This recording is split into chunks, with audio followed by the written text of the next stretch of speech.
Hello my dear students, मैं लालजीत आपका अपने यूट्यूब चैनल विलेज एजुकेशन 700 पर आपका स्वागत करता हूं।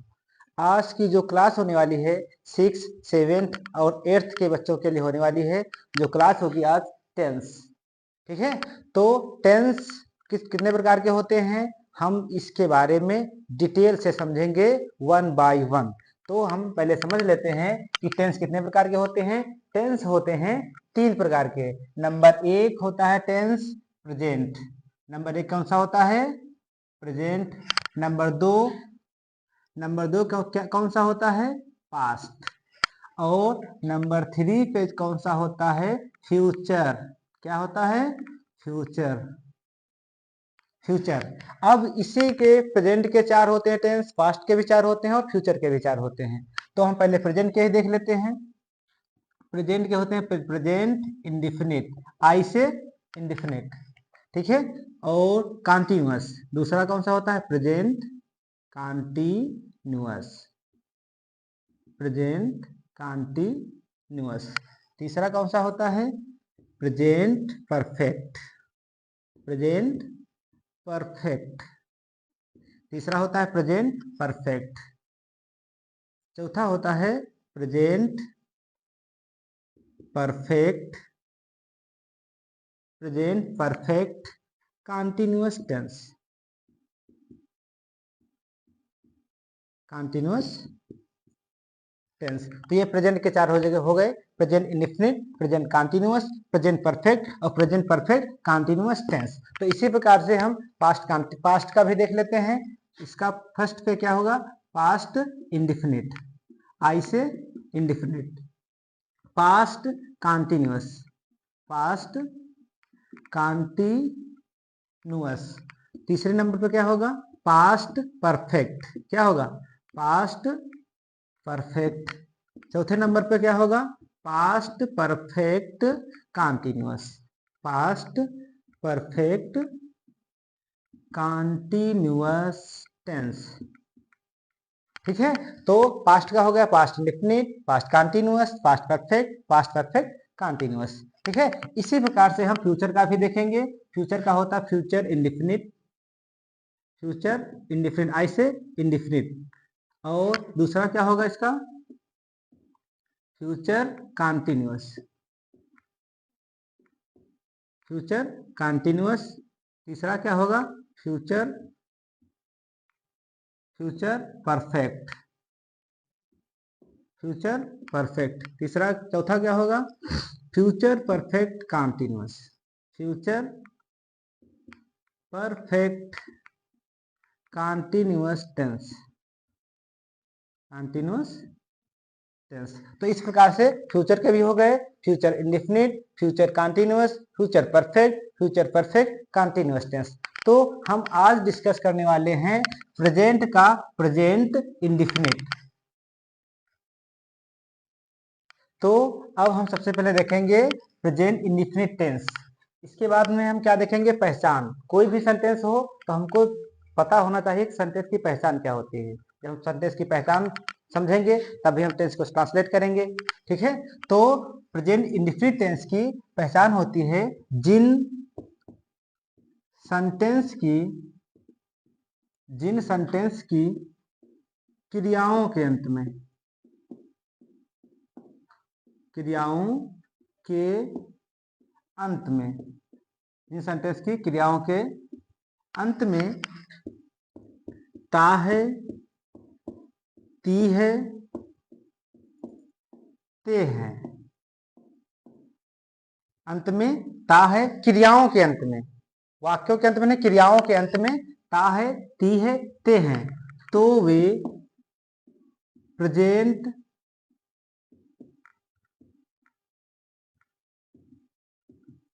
इंडेफिनिट टेंस होते हैं।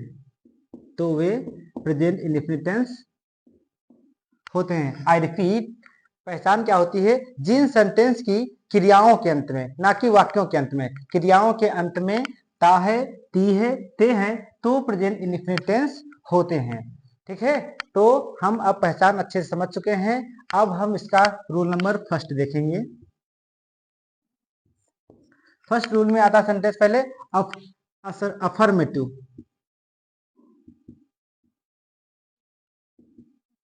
अफर्मेटिव सेंटेंस,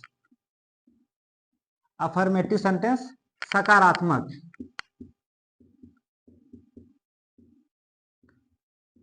सकारात्मक साधारण sentence.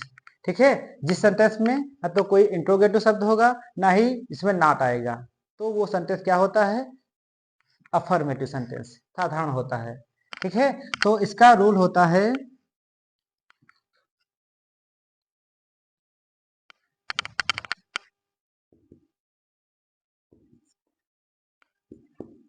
He see it, he see it, या कोई एक वचन करता, या कोई एक वचन करता, एक वचन मतलब जो संख्या में एक हो, एक वचन करता के साथ, के साथ मेन वर्ब की फर्स्ट फॉर्म में, मेन वर्ब की फर्स्ट फॉर्म में यस या ईएस का यूज किया जाता है, यूज किया जाता है। बट सेंटेंस अफर्मेटिव होना चाहिए, बट सेंटेंस अफर्मेटिव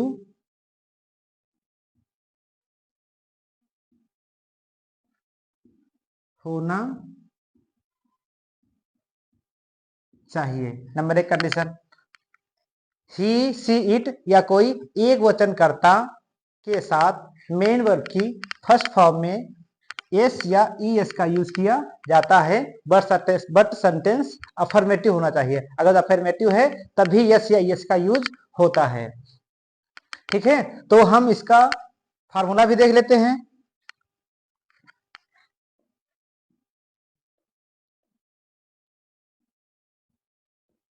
सबसे पहले हम लिखते हैं क्या, सब्जेक्ट, क्या लिखते हैं, सब्जेक्ट, सब्जेक्ट लिखेंगे, फिर क्या लिखेंगे, मेन वर्ब, मेन वर्ब की फर्स्ट फॉर्म, फिर यस या ई एस, क्या लिखेंगे, यस या ई एस। इसके बाद में फिर क्या लिखते हैं, ऑब्जेक्ट, फिर क्या लिखा जाता है, अदर वर्ड,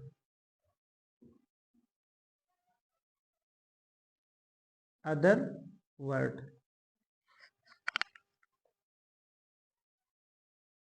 तो अब हम इस फार्मूले के माध्यम से सेंटेंस को बनाना सीखेंगे।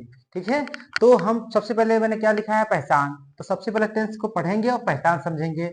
वह प्रतिदिन अपना पाठ याद करता है। देखो इसमें क्या आ गया है, ता आ गया है, क्या आ गया है, ता, वो भी क्रिया भी है, क्या है, क्रिया भी है। याद करना क्या है, पढ़ना, लिखना, टहलना, आना जाना। ठीक, ये सब हमारी क्या है, क्रिया है। ठीक है, तो हमको पता चल गया ये सेंटेंस किसमें है, present indefinite, present indefinite, present indefinite tense है। ठीक है, तो हमको पता चल गया इसमें सबसे पहले क्या लिखा जाएगा, इस फार्मूले के माध्यम से हम इस सेंटेंस को क्या कर देंगे, ट्रांसलेट कर देंगे। तो इसमें हमारा सब्जेक्ट क्या है, हमारा ही, वह, वह हमारा क्या हो जाएगा, सब्जेक्ट। तो हम सबसे पहले क्या लिखेंगे, ही, क्या लिखेंगे, ही, हमारा सब्जेक्ट हो गया। इसके बाद भी हमारे फार्मूला में क्या है, मेन वर्ब, मेन वर्ब हमारा क्या है इसमें, ये याद करना, याद करना हमारा क्या है, ये मेन वर्ब। तो हम इसको लिखेंगे इसके बाद में मेन वर्ब, याद करना, लर्न। अब हम क्या देखेंगे, फिर बैक आएंगे कि देखेंगे मेरा सब्जेक्ट कैसा है, सब्जेक्ट है एक वचन, तो इसमें क्या किसका यूज किया जाएगा, एस या ई एस। तो हम क्या यूज कर देंगे इसमें, एस का यूज कर देंगे, लर्न्स, ही लर्न्स। उसके बाद में क्या लिखना है, ऑब्जेक्ट, अपना पार्ट इसमें क्या है हमारा, ऑब्जेक्ट, क्या है, ऑब्जेक्ट। तो हम क्या लिखेंगे अपना की, हिज, ही के लिए अपना की इंग्लिश लिखती है his, his lesson, his lesson, कब, प्रतिदिन, तो डेली। तो इस तरीके से हम प्रेजेंट इंडिफिनिट के टेंस को ट्रांसलेट करते हैं। सबसे पहले सब्जेक्ट, फिर मेन वर्ब, फिर यस या ईएस, फिर ऑब्जेक्ट, फिर अदर वर्ड। अदर वर्ड इसमें क्या था, डेली था, तो उसको मैंने लिख दिया। ठीक है, तो सब्जेक्ट हो गया, फिर मेन वर्ब हो गया, फिर ऑब्जेक्ट हो गया, फिर अदर वर्ड हो गया। तो इस तरीके से हम अफर्मेटिव सेंटेंस को ट्रांसलेट करते हैं। तो हम दूसरा एग्जाम्पल भी देख लेते हैं। सब्जेक्ट, सब्जेक्ट हमारा इसमें क्या है, राम, दूसरा सब्जेक्ट क्या है इसमें, राम, राम अपनी किताब पढ़ता है तो ये पढ़ना हमारा क्या हो गया, मेन वर्ब। पढ़ना क्या हो गया, मेन वर्ब। तो मेन वर्ब पढ़ना की होती है रीड। क्या होती है, रीड। अब देखो सब्जेक्ट हमारा एक वचन है सिंगुलर, तो सिंगुलर है तो इसमें हम एस या ईएस का यूज करेंगे। लेकिन डी है, मेन वर्ब का अंतिम अक्षर डी है, तो इसीलिए इसमें क्या लगाएंगे, एस। ठीक है, तो राम रीड्स। अब इसके बाद में क्या है, ऑब्जेक्ट। ऑब्जेक्ट क्या है, अपने अपनी किताब। तो हम क्या लिखेंगे, हिज बुक। His book. तो इस तरीके से हम सेंटेंस को ट्रांसलेट किए हैं। अब हम दूसरी स्लाइड ले लेते हैं। तो बच्चों थोड़ा सा हम ये देख लेते हैं यस या यस किस में यूज करते हैं। तो ये थोड़ा हम नोट को समझ लेते हैं। नोट, जब मेन वर्ब का अंतिम अक्षर ओ या सी एच या डबल एस या एस एच होगा तो हम मेन वर्ब की फर्स्ट फॉर्म में ई एस का यूज करते हैं, अदरवाइज सभी के साथ में हम एस का ही यूज करते। तो बच्चों हम अब दूसरा नियम भी समझ लेते हैं। I you we they. I you we they बहुवचन कर्ता, बहुवचन कर्ता के साथ, बहुवचन कर्ता के साथ sentence, sentence affirmative, sentence affirmative होने पर मेन वर्ब की फर्स्ट फॉर्म में एस या ई एस का यूज नहीं करते हैं, यूज नहीं करते हैं। Rule number 2, I you we they बहुवचन करता है के साथ सेंटेंस अफर्मेटिव होने पर, सेंटेंस अफर्मेटिव होने पर ही एस या ई एस का यूज नहीं करते हैं। ठीक है, तो अब हम कुछ इसको एग्जाम्पल के माध्यम से भी समझ लेते हैं। हाँ तो बच्चों इस नियम को भी हम फार्मूले के माध्यम से ही समझेंगे। फार्मूला है हमारा subject main verb plus object plus other word, plus other word. अब मेरा देखो एग्जाम्पल क्या है, तुम रात में अपना पत्र लिखते हो। ठीक है, तो सबसे पहले हमको फार्मूले में क्या लिखना है, सब्जेक्ट। तो हम सबसे पहले क्या लिखेंगे, सब्जेक्ट। सब्जेक्ट हमारा है तुम, तो तुम की मीनिंग क्या होती है, यू। यू। फिर क्या है मेन वर्ब, मेन वर्ब क्या है हमारा, लिखते हो। क्या है, लिखते हो। तो लिखते हो कि क्या होती है, right. Right, right, you right. देखो सब्जेक्ट अब प्लूरल नंबर है तो हम इसमें एस या ई एस का यूज नहीं करेंगे। ठीक, ठीक है। अब इसके बाद हमारा फॉर्मूले में क्या है, ऑब्जेक्ट। तो ऑब्जेक्ट हमारा क्या है इसमें, अपना पत्र। ठीक है, तो अपना यू के साथ में अपना की मीनिंग क्या होती है, योर। तो हम क्या लगा देंगे, योर।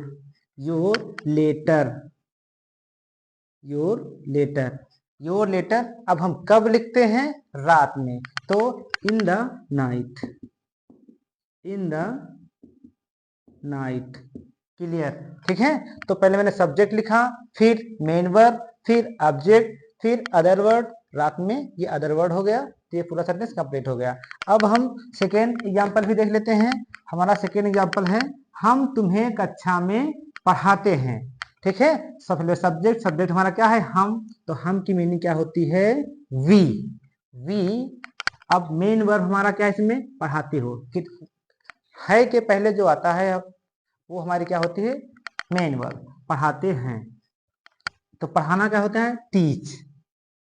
Teach, teach. अब देखो सब्जेक्ट हमारा प्लूरल नंबर है तो इसमें एस या ई एस का यूज हम नहीं करेंगे।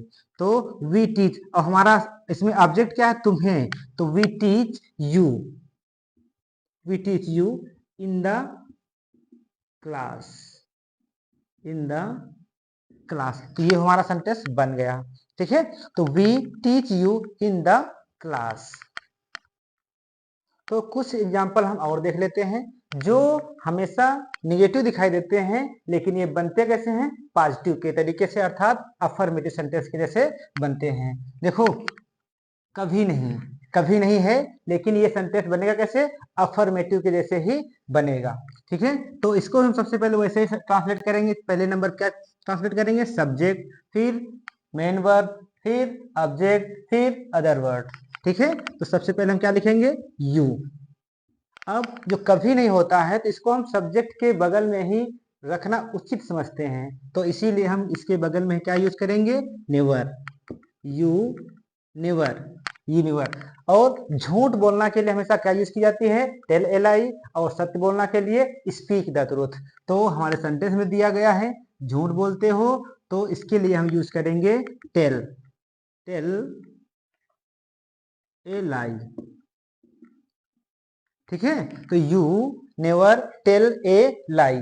ठीक है, ये देखो सब्जेक्ट हमारा प्लूरल नंबर था अर्थात बहुवचन था, तो हम इसमें एस या एस का यूज नहीं किए हैं। यदि हमारा सब्जेक्ट सिंगुलर होता, एक वचन होता, तो हम यहाँ पर एस या एस का यूज कर देते और ये इसको हम एक अफर्मेटिव के जैसे इसको हम ट्रांसलेट कर देते। तो अब हम एग्जाम्पल नंबर 2 देख लेते हैं। सुशील हमेशा सत्य बोलता है।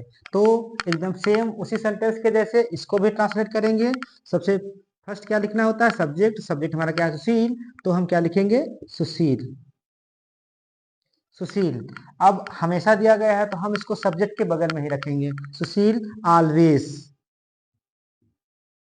ऑलवेज। सत्य बोलना के लिए हमेशा क्या यूज की जाती है, स्पीक द ट्रूथ। और झूठ बोलना के लिए टेल ए लाई। तो इसमें क्या दिखा है, सत्य बोलना, तो हम क्या यूज करेंगे, स्पीक द ट्रूथ, स्पीक। अब देखो सब्जेक्ट हमारा एक वचन है, सिंगुलर है, तो हम इसमें क्या यूज कर देंगे, एस। ठीक है, तो स्पीक्स दी ट्रूथ। ठीक है, तो वीडियो अगर जो अच्छी लगती है तो वीडियो को लाइक सब्सक्राइब करना ना भूलें। Thank you.